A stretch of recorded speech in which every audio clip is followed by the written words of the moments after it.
Pois eu sempre tive tendência para desenho. Os meus primeiros desenhos foram letras, copiar as letras que fascinava ali a vizinhança toda, os textos que eu copiava do Diário de Notícias, não, do século. Copiava aqueles textos todos, as letras, os A's para mim era o mais complicado, o A pequenino e não sei quantos.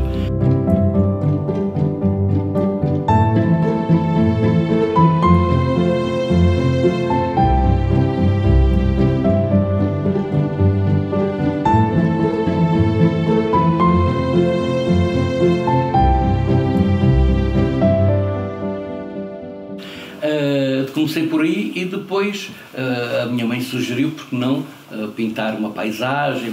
Comecei a pintar, a desenhar a igreja de São Sebastião.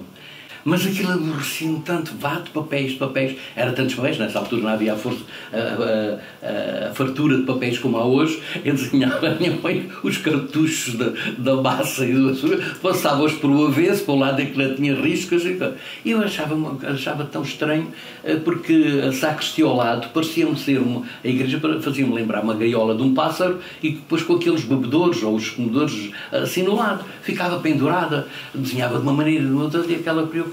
E quando o meu avô se percebeu, a minha mãe deixava o meu pai, veja lá o que é que ele quer, o que é que ele não acha, não, há ali qualquer coisa que ele não sei explicar, ele diz não é assim. Pois eu disse ao meu avô que parecia-me o bebedouro dos pássaros das gaiolas, e ele disse assim, o avô vai-te ensinar a perspectiva, foi a primeira vez que eu falei em perspectiva, e então ensinou-me.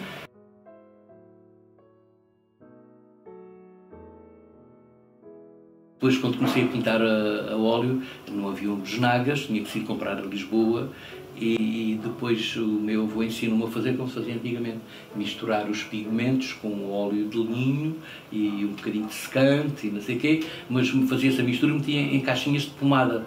E depois, só quando ia pintar, é que adicionava o secante, e pintei assim até os meus 15 ou 16 anos.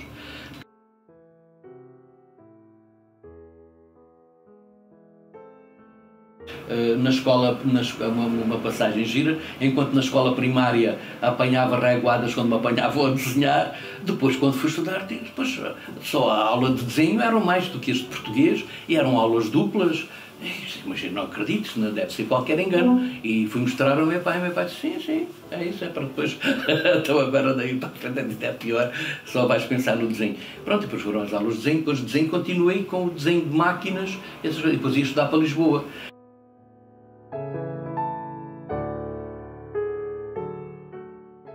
E o meu primo, por onde ia para a casa dele, que era brigadeiro, e então ele queria que eu fosse, que isso não dá dinheiro, tens que arranjar um curso que te alimente.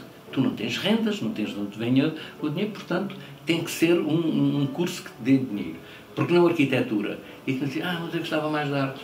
Ele dizia, olha lá, e para a escultura não tem jeito. Ele conhecia, tinha amigos que conheciam o Lagoa Henriques. E então fui 2 verões para o ateliê do Lagoa Henriques. Claro, o que é que aprendi? À borla, a polir peças e a polir mármores e fazer assim, e ver todo cheio de pó.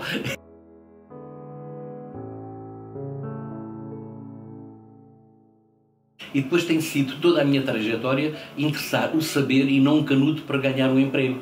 Brincar às coisas, o faz de contas. Há pessoas que basta criar e já ficam satisfeitos. Eu não, eu tenho que ir a fundo das coisas e gosto muito dos saberes.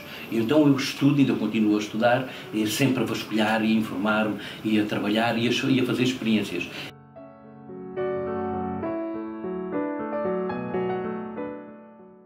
E a minha obra que surgiu mais ou menos, primeiro era aquela coisa aborrecida e maçadora, que era aquilo que me pediam. Geralmente pediam uma natureza morta para pôr na casa inteira, umas flores, fui evoluindo. E a minha mãe, tira esta flor daqui, põe mais luz daqui, põe luz dali, põe aqui, põe ali. E não podia ver nem a pintura, era o sacrifício do bem. Não podia ver a minha mãe, nem ver a pintura, não ver nada. Depois comecei a pinto, mas não apareces ao pé.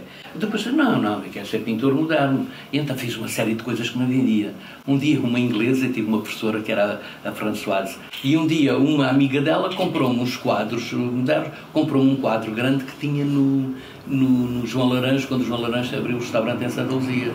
E eu fiquei admirado que os lá, porque queria mostrar o meu lado moderno, não era aquele lado cafona, só pintar florinhas e coisas do género.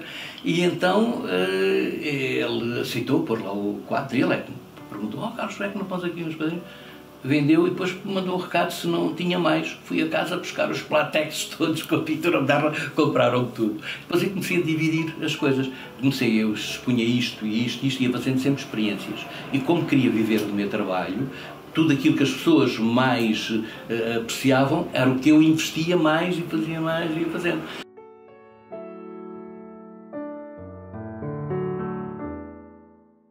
Mas havia necessidade de outras coisas, e essa necessidade, que não era comercial, comecei a fazer, e depois aquilo, como eram, pronto, uns borrões, não eram borrões, mas pronto, depois todas as pessoas que viam iam logo tentar assimilar e fazer coisas idênticas.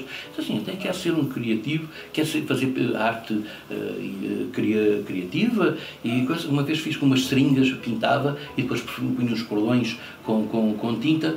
Foi para lá uns amigos meus, iam para lá ver-me pintar. Quando soube que um deles já tinha exposto num café aqui deste lado as mesmas coisas, também com uma seringa, para dizer: pá, isto não são os galos de Barcelos. Então, onde é que está a minha originalidade? E agora quase todas as pessoas que me vêm pintar e vêm fazer aquelas coisas. E então, comecei a fazer e a guardar. E devo ter 200 quadros que ninguém viu.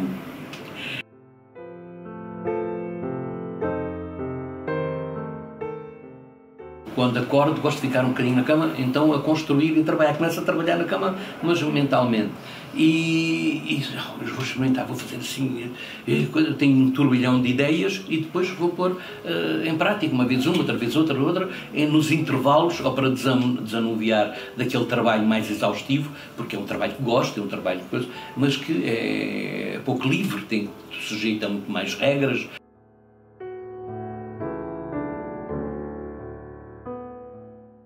Sempre vivi da pintura, sempre tive encomendas e convites. Nunca bati a porta de galeria nenhuma. Portanto, todos os sítios para onde andei, fui convidado. Sempre convidado, nunca rejeitei. Às vezes marcava muitas exposições, depois não conseguia, disse assim: mais vale um pássaro na mão que dois voar, e então não vou agora pôr-me a guardar os quadros, pois o que eu quero, vivo do meu trabalho, depois aparece-me aqui um cliente, vendo. E depois chegava à altura da exposição, era o problema. Não tinha quadros, não aparecia. Foi-se fechando portas, várias galerias, do Casino de Estoril, Visconde de Valbom e mais não sei quantos.